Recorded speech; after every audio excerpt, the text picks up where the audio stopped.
Chinese बहू हमारी याद तो है ना आपको? भूले तो नहीं ना? हाँ भाई, थोड़ी देर में ही सही, लेकिन चाइनीज बहू की कहानी आ ही गई। क्या हो रहा है ये देश में? चाइना ने तो आतंक ही मचा रखा है।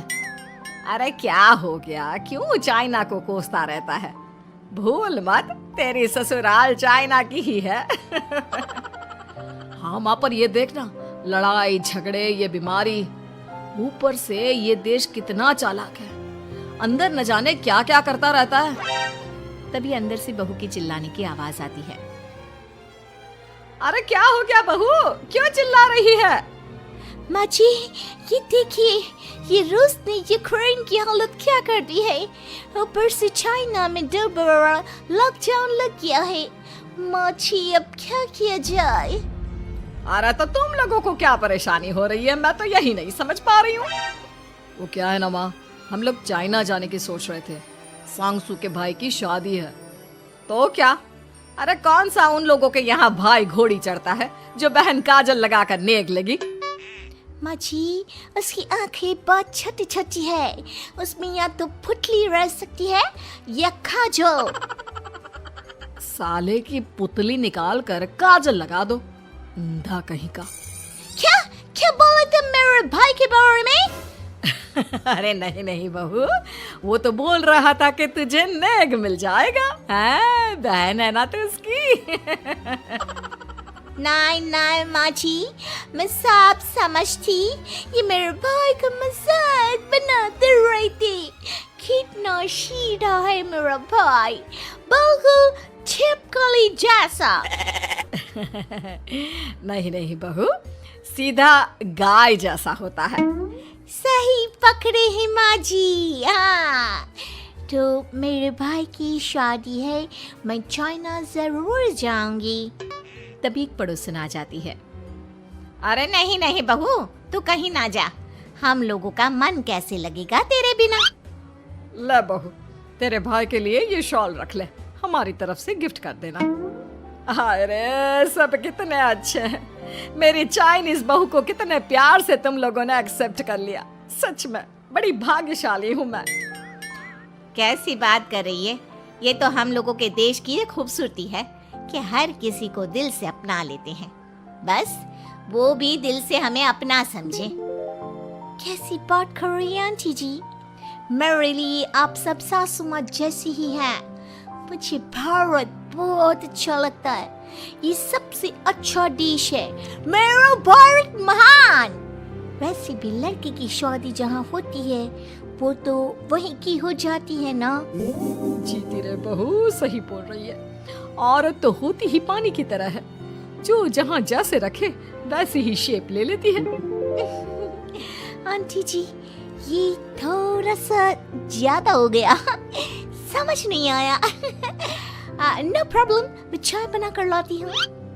फिर क्या, वो दिन भी आ जाता है जब बेटे बहू को चाइना जाना पड़ता है। वहाँ जाकर बहू का भाई कहता है, मेरे बहन आ गए, मेरे बहन आ गए। मैंने सबको बोला कि सब हिंदी में बात करेंगे, नहीं तो बहन नाराज हो जाएगी। थैंक्स बॉय, हिंदी मेरी भाषा है। अब मुझे उसमें बात करना अच्छा लगता है। आपने जीजा जी से मिलो। ओ बहन, तुम अंदर चलो। सभी बहू को अंदर लेकर चले जाते हैं, लेकिन सांगसू का पति, वो तो बेचारा चाइना के ससुराल के आंगन में अकेला खड़ा रहता है।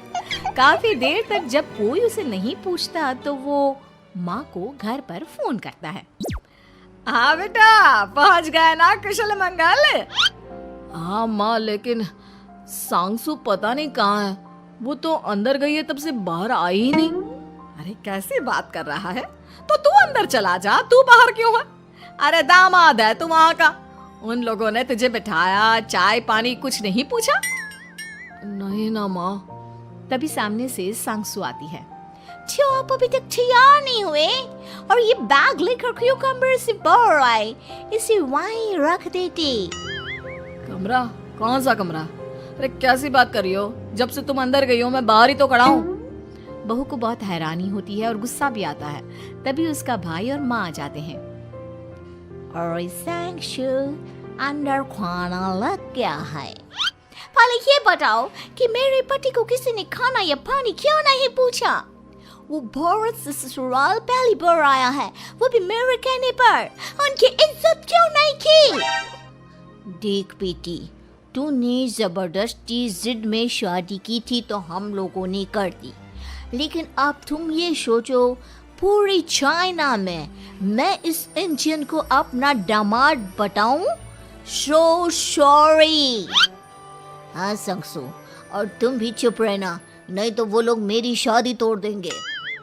ओह, ऐसी बात है।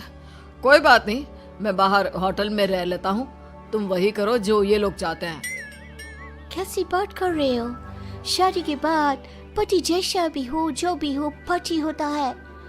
वैसे भी तुम्हारे पूरे परिवार ने, सबने बिना सोचे मेरा साथ दिया, मुझे एक्सेप्ट किया, प्यार किया। मैं अपने देश में आपको अकेला कैसे छोड़ सकती हूँ? ये हिंदी फिल्म का ड्रामा बंद करो, मैं अब ये बर्दाश्त नहीं करूँगी। चुपचाप अंदर चलो, नहीं तो ये शादी वादी यहीं खत्म करके इसे अकेले ही इंडिया जाना पड़ेगा। कैसी बात कर रही हो माँ? ये मेरे पति हैं। नहीं था, हम लोगों ने यहाँ वकील को बुला लिया है, जिसके बाद अब तेरा तलाक करा के हम यहाँ के चाइनीज लड़के से तेरी शादी करा देंगे। अरे कैसी बात कर रहे हो? हम तो यहाँ तुम्हारी शादी के लिए आए थे। नहीं नहीं, मैं सांगसू के बिना नहीं रह सकता हूँ। हाई वोल्टेज ड्रामा होने के बाद से ही सारा माहौल खराब हो जाता है कि तभी एक लड़की आती है। मैंने सारा इंतजाम कर दिया है, सांगसू की शादी का मंडप परसों लग जाएगा, तब तक इसके पति को कमरे में बंद कर देते हैं। सभी सांगसू के पति का हाथ बांधकर उसे कमरे में बंद कर देते हैं। ये क्या कानूनी है? आप लोग मेरे पति के साथ ऐसा नहीं कर सकते हैं। मैं किसी से शादी नहीं करूंगी, ये साफ बात है। पहले मैं अपनी शादी करूं, फिर तेरी भी शादी करवा दूंगा। सब कुछ तय हो जाता है, भाई की शादी हो जाती है। फिर वो दिन भी आ जाता है जब सांगसू की शादी वो लोग जबरदस्ती करने के लिए उसे मंडप पर ले जाते हैं। ऐसा मत करो, ये मेरी बीवी है। मैं किसी से शादी नहीं करूंगी। कैसे नहीं करेगी शादी? शादी तो तेरा बाप भी करेगा। हो, मैं करूंगा शादी। प्लीज कोई मेरी शादी किसी अच्छा औरत से करवा दे।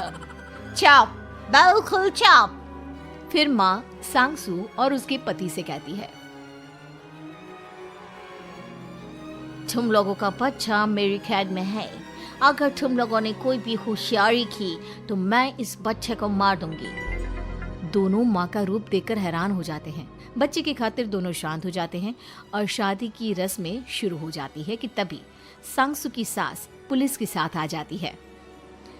माँ, सरसू माँ आ गई, मेरी माँ आ गई। माँ प्लीज हम लोगों को बचाकर वापस ले चलो। पुलिस सभी को गिरफ्तार कर लेती है। बेटी के बच्चे को मारने की धमकी तो कोई चुड़ैल ही दे सकती है। अरे तो ये चुड़ैल ही तो है। ये सही बोल रहे हैं, ये औरत किसी चुड़ैल से कम नहीं है। तभी उन लोगों का बच्चा भी आकर सांगसू के गले लग जाता है। माँ, तू सही समय पर आ गई, लेकिन तुझे कैसे पता चला कि यहाँ ये सब हो रहा है? बेटा, ये चाइनीज लोग ना होते ही धोखेबाज हैं। इन लोगों पर मुझे भरोसा नहीं था, इसलिए मैंने तेरे फोन को हमेशा के लिए मेरे फोन से अटैच कर दिया था, जिससे तेरे आसपास होने वाली सारी बात मैं सुनती रहूं। उस दिन भी मेरी तेरी बात हो रही थी तो तेरा फोन ऑन था, मैं सब समझ गई थी। मुझे माफ कर दो। नहीं, बिल्कुल नहीं। चलिए माँ जी, इंडिया वापस चलते हैं। आज के बाद मैं यहाँ कभी नहीं आऊंगी।